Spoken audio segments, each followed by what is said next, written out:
Au moins 200 nouvelles frappes russes ont été enregistrées hier en Ukraine, faisant encore de très nombreux blessés. Vladimir Poutine promet d'aller jusqu'au bout. En visite en Moldavie, le secrétaire général des Nations Unies, Antonio Guterres, s'est dit profondément préoccupé par le risque d'une extension du conflit en Ukraine. La reine Elisabeth empêchée, le prince Charles prononce pour la première fois le discours du trône et présente devant la Chambre des Lords le programme du gouvernement. En Ukraine, les forces russes auraient lancé un nouvel assaut sur l'usine Azovstal de Mariupol, soutenue par des chars et de l'artillerie. Après l'évacuation de plusieurs centaines de civils, les autorités ukrainiennes s'attendent désormais au pire dans le complexe industriel où sont encore retranchés les derniers défenseurs de la ville du sud du pays. Alors que la Russie organisait hier son défilé militaire commémorant la fin de la Seconde Guerre mondiale, de violents combats se sont poursuivis dans l'est du pays. Environ 200 frappes de missiles et d'artillerie ont été effectuées principalement sur le Donbass, où le Kremlin concentre désormais sa puissance de feu. Lundi, Vladimir Poutine a de nouveau promis que ses plans seraient mis en œuvre et achevés lors d'une rencontre avec le père d'un chef séparatiste tué au combat. Il n'y avait pas d'autre choix, explique Vladimir Poutine. Les gars se battent avec courage, héroïsme et professionnalisme. Tous les plans sont mis en œuvre. Le résultat sera atteint. Il n'y a aucun doute à ce sujet. Conséquence des multiples attaques observées sur le terrain de part et d'autre, le nombre de blessés ne cesse d'augmenter. Toutefois, malgré la suprématie des forces russes, les experts affirment que la Russie a finalement progressé assez lentement au fil des derniers jours, mais il devient difficile d'obtenir une image complète de la situation en raison des attaques aériennes et des barrages d'artillerie incessants.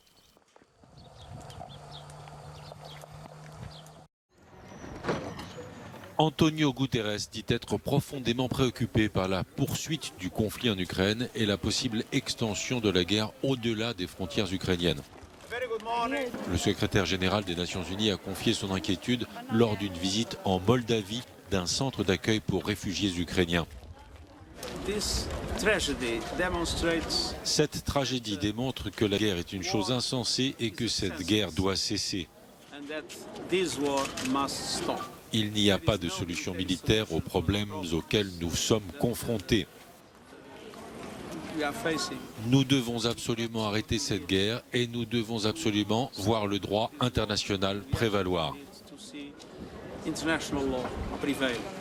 Antonio Guterres a réitéré son soutien à la Moldavie, dont l'intégrité territoriale est à nouveau menacée. À l'est du pays, sur la frontière avec l'Ukraine, la République autoproclamée et pro-russe de Transnistrie a fait sécession en 1992. Dans la capitale moldave, à Chisinau, certains nostalgiques de l'Union soviétique espèrent que les troupes russes qui combattent en Ukraine pourraient faire la jonction entre le Donbass et la Transnistrie.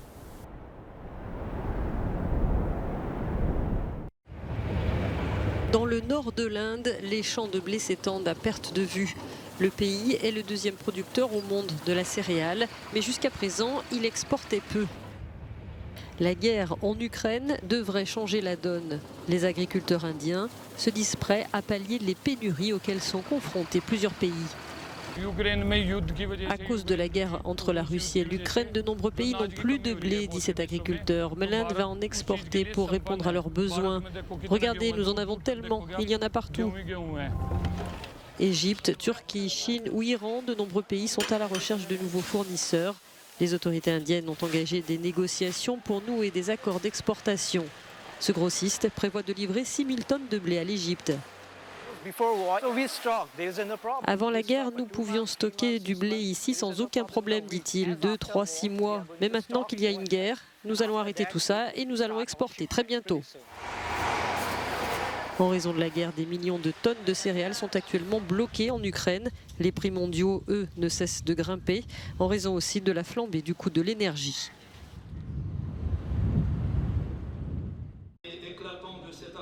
Moins célèbre que sa grande sœur, la COP26 consacrée au climat, la COP15 s'ouvrait ce lundi à Abidjan. La conférence mondiale sur la désertification des terres se tient jusqu'au 20 mai. Elle vise notamment à mettre en place des engagements pour la restauration d'1 milliard d'hectares de terres dégradées d'ici 2030. Selon un rapport de la Convention des Nations Unies contre la désertification publié en avril, 40% de la surface de la Terre a été dégradée par l'activité humaine. Une situation qui affecte directement la moitié de l'humanité. Notre sommet se tient dans un contexte d'urgence climatique qui impacte durement nos politiques de gestion des terres et exacerbe le phénomène de sécheresse. Il se tient également à un moment où nos économies sont fragilisées par les impacts de la Covid-19 et subissent plein fouet les effets du drame qui se joue en Ukraine. Le continent africain subit déjà largement les conséquences de sécheresse à répétition, en particulier au Sahel et en Afrique de l'Ouest. Dans la Corne de l'Afrique également, 20 millions de personnes sont menacées d'insécurité alimentaire.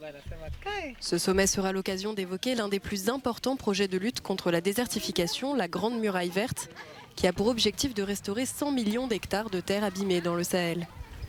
Lors du One Planet Summit de 2021, la France s'était engagée à porter à 12 milliards d'euros les fonds internationaux destinés à la Grande Muraille Verte. La reine Elisabeth II a écouté les conseils de ses médecins et décidé à contre-cœur de ne pas participer au discours du trône. En 70 ans de règne, c'est la 3e fois qu'Elisabeth II manquait l'événement. Le palais de Buckingham Palace avait révélé dès lundi soir que la monarque laisserait à son fils, le prince héritier, le soin de lire à la Chambre des Lords le discours du Premier ministre Boris Johnson. Le prince Charles aura attendu d'avoir 73 ans pour remplir cette fonction essentielle des souverains britanniques.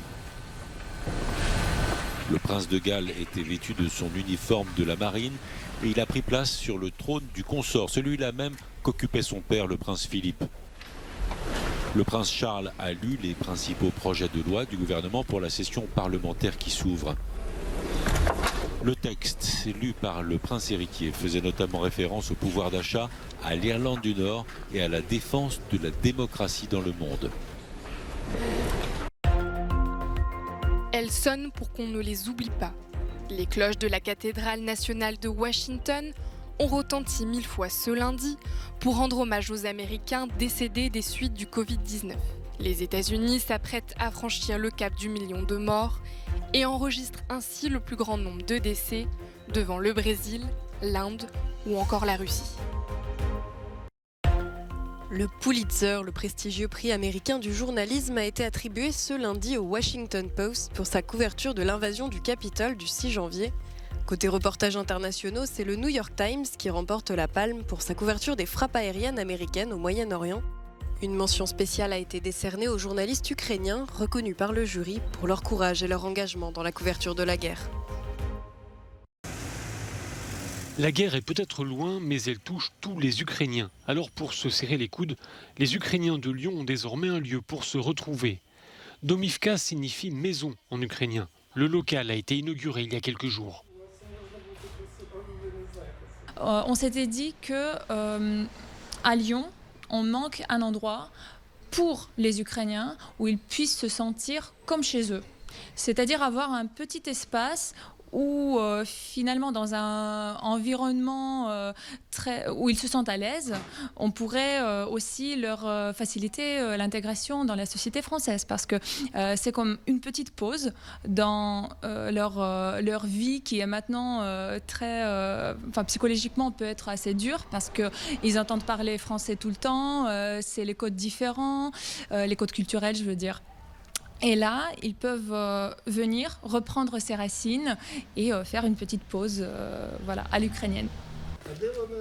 Entendre parler ukrainien, lire des livres en ukrainien, retrouver un univers familier. L'ouverture de cette maison de l'Ukraine a suscité un élan de solidarité au sein de la communauté.